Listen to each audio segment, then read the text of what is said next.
Hello students, मेरा नाम है उमर शान और आप देख रहे हैं मेरा यूट्यूब चैनल। और आज मैं आपके सामने पढ़ाने वाला हूं द फोरियर इंटीग्रल थ्योरम। और ये मैथमेटिकल फिजिक्स के अंदर हम स्टडी कर रहे हैं। और इससे पहले मैंने आपको फोरियर ट्रांसफॉर्मेशन की जो है पूरी प्लेलिस्ट आपके सामने बनाकर रख दी है, आप जाके देख सकते हैं कि फोरियर ट्रांसफॉर्मेशन क्या होती है। आज हम पढ़ेंगे फोरियर इंटीग्रल थ्योरम क्या होता है और उसको ड्राइव करने की कोशिश करते हैं। सबसे पहली बात तो आइए स्टार्ट करते हैं। हम स्टार्ट लेंगे फोरियर सीरीज के कॉन्सेप्ट से। अगर आपको याद हो, थोड़ा सा भी याद हो कि फोरियर सीरीज का जो फंक्शन होता है आपके पास क्या होता है, a naught by two plus summation N is equals to zero to infinity. यहाँ पे आता आपके पास ए एन के बाद क्या आता है बेटा, cos n pi x upon c plus b n, फिर आपके पास आता है sine N pi x over c. उम्मीद करता हूँ ये तो आप सब लोगों को पता ही होगा। This is called the function of Fourier series. और फोरियर सीरीज को हम साइन एंड कोसाइन सीरीज भी कहते हैं। अच्छा जी, अब यहाँ से मैं ड्राइव करने की कोशिश करता हूँ कि कहते हैं फोरियर इंटीग्रल थ्योरम कैसे ड्राइव होता है। अच्छा जी, और होता क्या है इसके बाद हम बाद में डिस्कस करते हैं, लेकिन पहले ड्राइव करेंगे।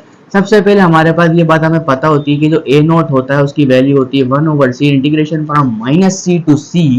और आपके पास आता है एफ ऑफ टी और डी टी। एंड अगर मैं बात करूं आपके पास ए एन की वैल्यू की, तो वो बराबर होती है बेटा 1/c integration from -c to c। और आगे कितना आया था बेटे, एफ ऑफ टी और क्या आता है बेटा, cos n pi T over सी। आगे आ जाता है डी टी। इसी प्रकार से या इसी तरीके से बेटा बी एन की वैल्यू कितनी होती है बेटा, 1/c integration from -c to c F of T. और आगे कितना होता है बेटे, sine N pi T over C. और यहाँ पे आ जाता है डी टी। तो ये आपके पास तीनों वैल्यूज होती हैं फोरियर सीरीज के अंदर। और हम इसको कैलकुलेट करके अपनी सीरीज को बनाते हैं। तो हमने करना कुछ नहीं है, बस इन तीनों फॉर्मूलाज को, जो भी इसकी वैल्यूज हैं, इनको जो है अपना इक्वेशन पुट करके चेक करता हूँ।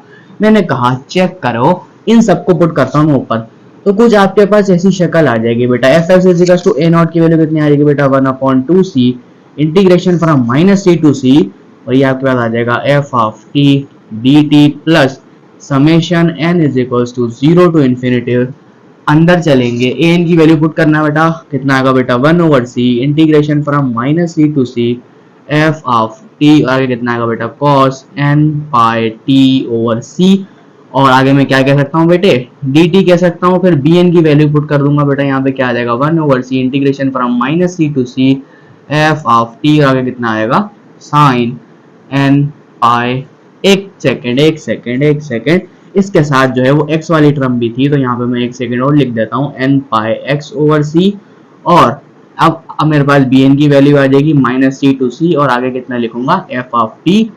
ये आपके पास आ जाएगा sign N pi T over C. और आगे जो x वाली वैल्यू थी वो सेम की सेम रहेगी, N pi x over C. और ये आ जाएगा डी टी।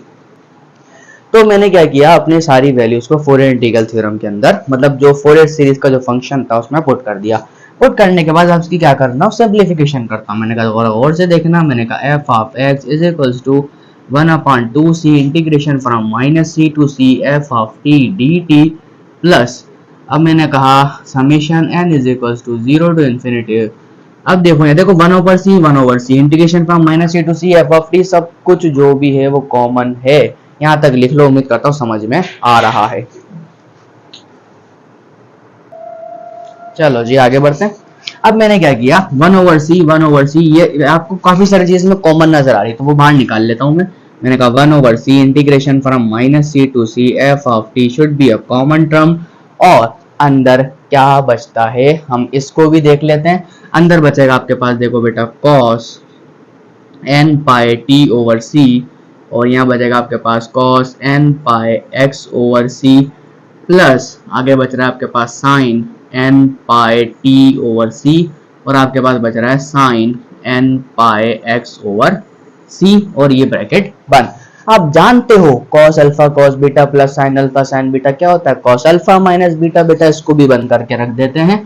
फटाफट से यहाँ पे देखेंगे, मैंने कहा F of X is equal to 1/2c integration from -c to c F of t dt and positive sign should be summation और n is equals to 0 to infinitive, आगे क्या आने वाला है बेटा 1/c integration from negative c to c f of t, और ये बात हमें मालूम है this concept should be will be cos alpha minus beta. उम्मीद करता हूं समझ में आ रहा होगा। और आपने जरा थोड़ा सा इंटीग्रल इक्वेशंस के बारे में मालूम होगा तो अगर लेबनीज थ्योरम इंटीग्रेशन लगाता हूं समेशन अंदर चला जाता है, हमेशा अंदर भी जल लेके जा सकता हूं। और इसको थोड़ा और सिंपलीफाई कर देते हैं। मैंने कहा देखो f of x is equals to 1/2c integration from negative c to c f of t dt and positive sign there will be, मैं ऐसा भी कह सकता हूं, मैंने कहा 1/c integration from negative c to c and summation n is equals to 0 to infinity, आपके पास आ जाएगा फंक्शन ऑफ t एंड आगे कितना आएगा cos n pi divide by c और अंदर बचेगा t माइनस x। उम्मीद करता हूं यहां तक भी समझ में आ रहा होगा। एक काम और अच्छे तरीके से हो रहा है, अगर मैं क्या करता हूं यहाँ पे 2 से मल्टीप्लाई और 2 से डिवाइड कर देता हूं तो देखो 1/2c integration minus c to c f of t पूरा कॉमन आ रहा है, इसको भी बाहर निकाल लो। मैंने कहा f of x is equals to 1/2c integration from minus c to c f of t, और आपके पास अंदर ब्रैकेट में क्या बच जाता है बेटा 1 + 2 summation n is equals to 0 to infinity, आपके पास बच रहा है cos n pi divide by c और यहाँ बचेगा t माइनस x, और ये आपके पास पूरा का पूरा dt के साथ फैक्टर बच जाता है। बच जाने के बाद अब ये जो टर्म है ना आपको याद रखना, आपको पता होनी चाहिए ये बात कि cos के अंदर जब माइनस थीटा पुट किया जाता है तो उसका रिजल्ट ओनली cos थीटा आता है, ये बात मालूम है। अब यहाँ देखो ये जो है वो ट्वाइस ऑफ दिस वन बना हुआ है, इसका मतलब क्या है, इसके अंदर नेगेटिव इन्फिनिटी वाली सारी वैल्यूज भी आ सकती हैं, हाँ कि ना, हाँ कि ना आ सकती हैं। इसका मतलब क्या हुआ, क्या मैं इस पूरे टर्म को ऐसा लिख सकता हूं, मैंने कहा f of x is nothing but equal to 1/2c integration from negative c to c f of t, there should be summation n is equal to negative infinity to positive infinity, यहाँ पे कितना आ जाएगा बेटा cos n pi divide by c और यहाँ आ जाएगा t minus x और आपके पास dt। उम्मीद करता हूँ यहाँ तक बात को आपने समझा कि ये डबल है तो मैं अगर नेगेटिव थीटा और cos थीटा है तो मैं इसको कैसे कन्वर्ट कर सकता हूं। अब मैं इसको थोड़ा सा और आगे सिंप्लीफिकेशन की तरफ लेके चलता हूं ताकि मुझे इंटीग्रल थ्योरम बनाना पड़े। चलो बनाते हैं। चलो जी, अब मैं बात करता हूं आपसे आगे की तरफ। आगे उम्मीद करता हूं लिख लिया होगा, मिटा के आगे बढ़ेंगे, मैं फंक्शन को पूरा करते हैं।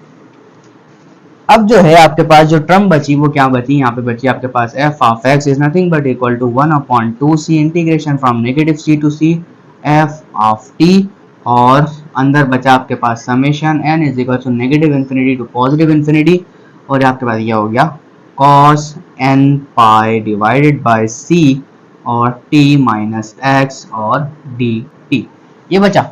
लेकिन अब मैं काम करता हूं, मैंने कहा देखो लेट कर लेता हूं, मैंने कहा लेट कर लेता हूं कि u जो है वो बराबर है n pi divide by c मान के चलता हूं, और विद रिस्पेक्ट टू dn इसका डेरिवेटिव लूंगा तो क्या होगा du is equal to n upon नहीं पाई अपॉन c dn हो जाएगा विद रिस्पेक्ट टू dn। बिल्कुल बात सही है सर।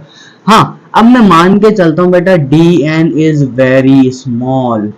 जब कोई चीज स्मॉल होती है हम नेग्लेक्ट कर देते हैं, काफी ज्यादा स्मॉल है तो आप इसको नेग्लेक्ट करके चलोगे, फिर हम आगे देखते हैं क्या होता है।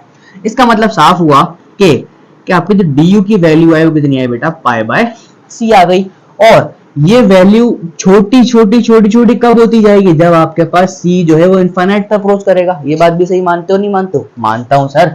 हाँ, तो अब एक काम करके दिखा देता हूं मैं आपको। देखो अब मैं क्या करता हूं, इस फंक्शन के अंदर मैंने कहा पाई से मल्टीप्लाई डिवाइड कर दूं, कोई मसले वाली बात नहीं सर, नहीं होगी।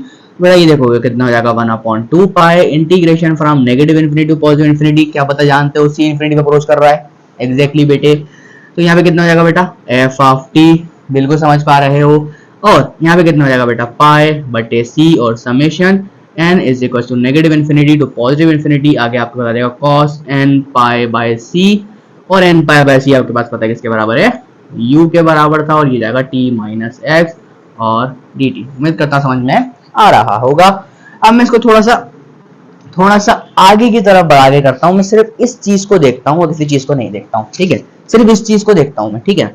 अब मैं अगर इस चीज को देखता हूं तो क्या इसको मैं कैसे लिख सकता हूं, मैंने कहा देखो pi by C summation N is equal to negative infinity to positive infinity, कितना हो जाएगा बेटा कॉस ये, अच्छा यहाँ पे आप u की जगह जो है वो n पाई ओवर सी अभी लिख के चलो ताकि हमारा काम बने। मैंने कहा n पाई ओवर सी लिख लेता हूँ और यहाँ पे आपका क्या आता है बेटा t माइनस एक्स और था dt। अच्छा ये आपके पास एक टर्म थी जो अंदर लिखी हुई थी, जब अंदर टर्म लिखी हुई है तो मैंने पाई बाय सी को क्या नाम दिया है बेटा du का नाम दिया है, किसका नाम दिया है बेटा du का नाम दिया है। अब आपको मालूम है according to the Riemann sum integral formula क्या होता है, summation is nothing but to the integral sign, क्या होता है बेटे ये हो जाएगा integration from negative infinity to positive infinity, ये अब मैंने किसका नाम दिया था बेटा cos u और t माइनस एक्स। तो बेटा ये इसके बराबर हो सकता है कि नहीं, अकॉर्डिंग टू रीमान सम हो सकता है। तो बेटा उठा के पुट कर दो, मैंने कहा f of x is equal to 1 upon 2 pi integration from, अच्छा एक काम और कर सकता हूं, इस इंटीग्रल को मैं according to formula cos is a even function, इसको मैं ऐसे भी लिख सकता हूं, मान के चलूंगा, मैंने कहा 2 times integration from 0 to infinity मेरा पास cos u into t minus x और आगे du। तो बेसिकली अगर मैं यहां से मिटाऊं तो मैं इसको ऐसा लिख सकता हूं, मैंने कहा मेरा जो fx होगा बराबर होगा बेटा 1 upon 2 pi integration from negative infinity to positive infinity integration from 0 to infinity, आगे आपके पास आ जाएगा f ऑफ t और आपके पास क्या आ जाएगा cos u into t minus x और du एंड dt।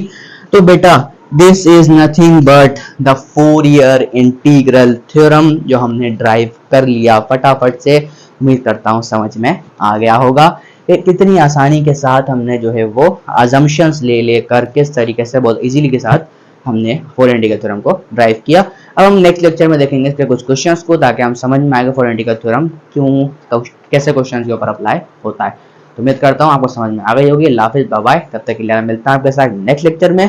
और आपको मेरे पिछले लेक्चर देखने हैं तो आप देख सकते हो, जाके कोई से भी लेक्चर देख सकते हो, तैयारी कर सकते हो फटाफट से। चलो मिलता हूँ, बाय बाय।